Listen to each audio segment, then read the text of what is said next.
Hi everyone, so my name is Nikita Slade and I am an organizer here at the Workers Center of Central New York.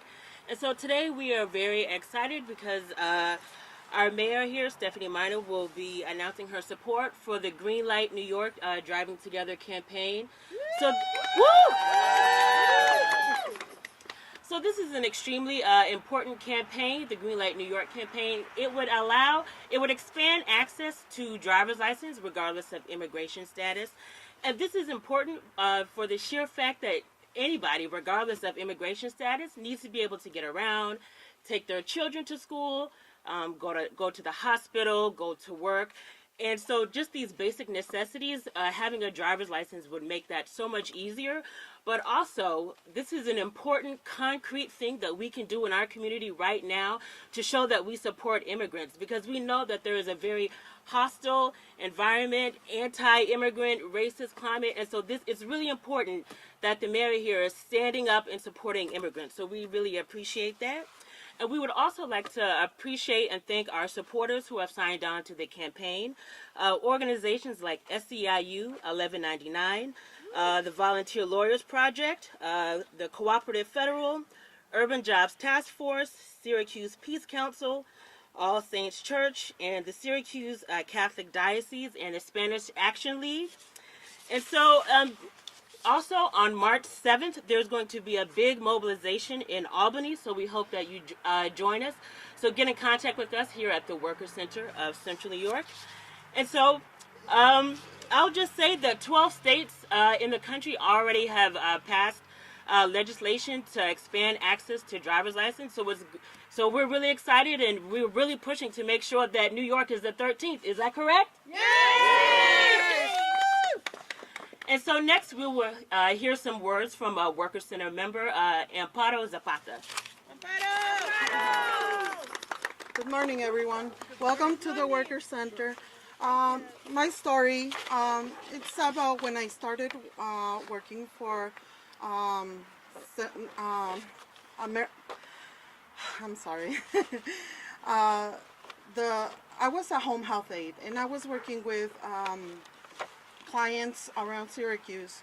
Some lived in the outside of Syracuse, and transportation can only get us to a certain point, and the rest of the time I had to walk, and it was kind of a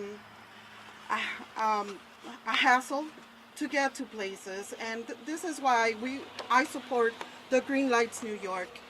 And another reason why I am also supporting it is because domestic violence. A lot of the Latino American women, they're afraid to call the police, and I think for safety, it's best if we can get some kind of help for them by giving them a chance to drive to safety, to get the police, and not be afraid of contacting them. Thank you very much. Have a great day. Thank you, Oh, I can do it. Okay. Thank you very much, everyone. Thank you for being here. I am thrilled today to add my support to the Green Light campaign. As was mentioned before, this is a campaign that is first and foremost important to give people economic opportunity. We know firsthand in this community, if you don't have a driver's license, it is very difficult to get to and from work. And it's also difficult to get to and from your child's school, to and from the grocery store, all of those things that those of us who have driver's licenses take for granted. We in this community need to empower people to go to work, not to take that away from them. This is also very important to bring people out of the shadows. We know when people are in the shadows that they tend to be abused, they will be taken advantage of, and they will be left there. And we in this community believe in bringing people out from the shadows and making sure that they are safe and that they have access to all of the services that we in this community provide to people that live in this community. So allowing people allowing people to apply for driver's licenses and give them driver's licenses regardless of their immigration status will allow people to go to work, will allow people to feel like they have the ability to come out of the shadows, to cooperate with police officers, to fully participate with their children's schools, to go to church, to go to the grocery store, and to do all of those things that will make us a stronger and richer community. As has been said, this has already been done in 12 other states and territories with great success. We think it's high time that it's done here in New York, and towards that end I'm going to be signing the document, signing a letter that urges my support of this very important initiative for the people of my city. So thank you very much. Luz verde Nueva York, luz verde Nueva York, luz verde Nueva York, manejando juntos. Sí se puede. No somos uno, no somos 100, somos millones. Cuéntenos bien. Thank you so much. Thank you. Okay. All right, I'd be happy to take any questions that anyone has on this topic.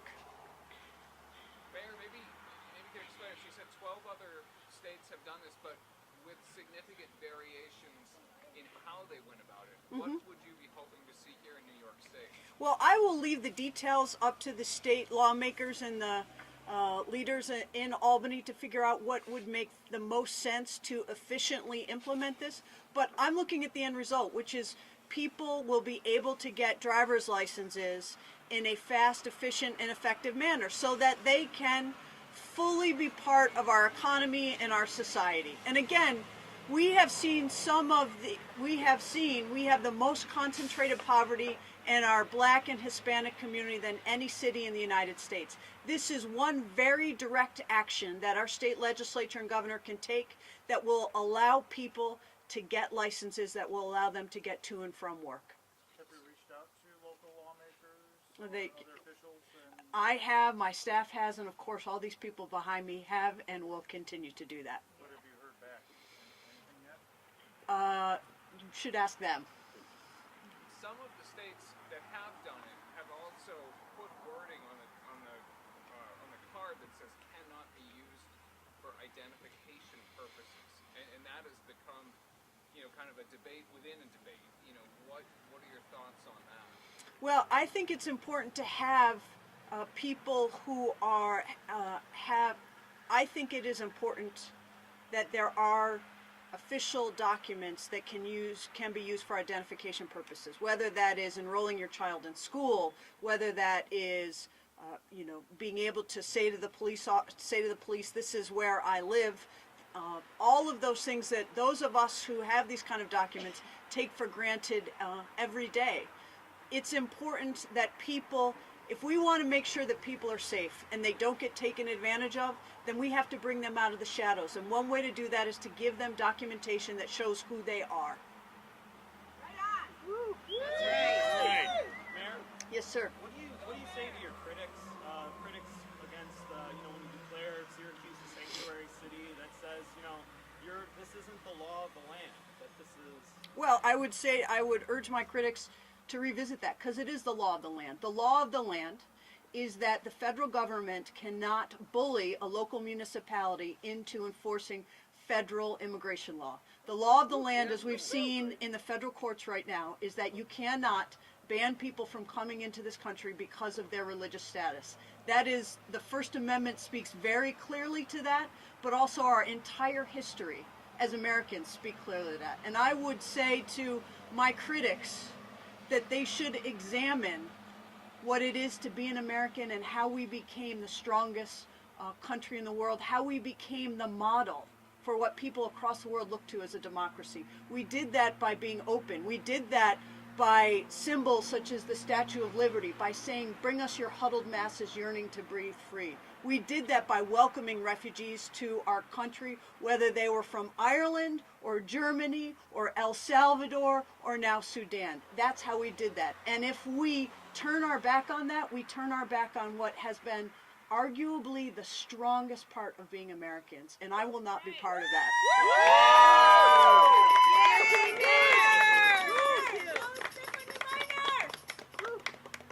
Anybody else have any questions? Do we know roughly, I don't know if this is a question for you or some of the folks at the Worker Center, do we know roughly how many this policy, if it were to change, would affect here in the Syracuse area? You know, Scott, that's a very difficult question because it kind of goes to what we're talking about right here. How do we know how many people are in the shadows when they're in the shadows? How do we know how many people are being exploited if they fear coming to the police because they will be deported, if they fear that a loved one will be deported? We simply don't know that, and that makes it dangerous for them and their families, for our neighborhoods, and for our entire city. And that's one portion of what we're trying to do today, is to make it safer for everyone in this community, regardless of their immigration status.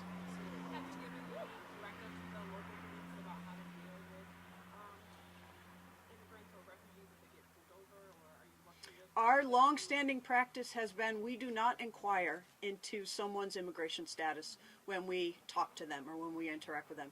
That is our long-standing practice. That will continue to be. Mayor, 10 years ago, when a similar effort was tried, it faced a lot of opposition, even from some notable Democrats. I think I remember who you're talking about.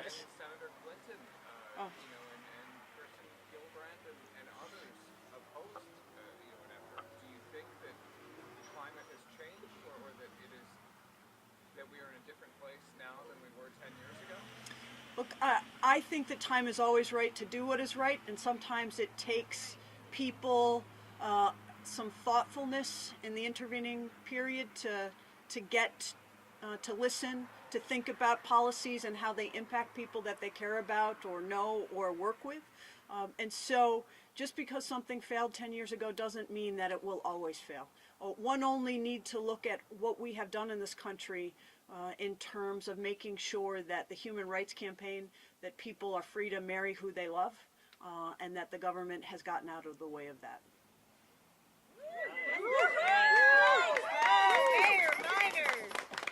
All right, anybody else? All right, thank you all very much. Have a good day.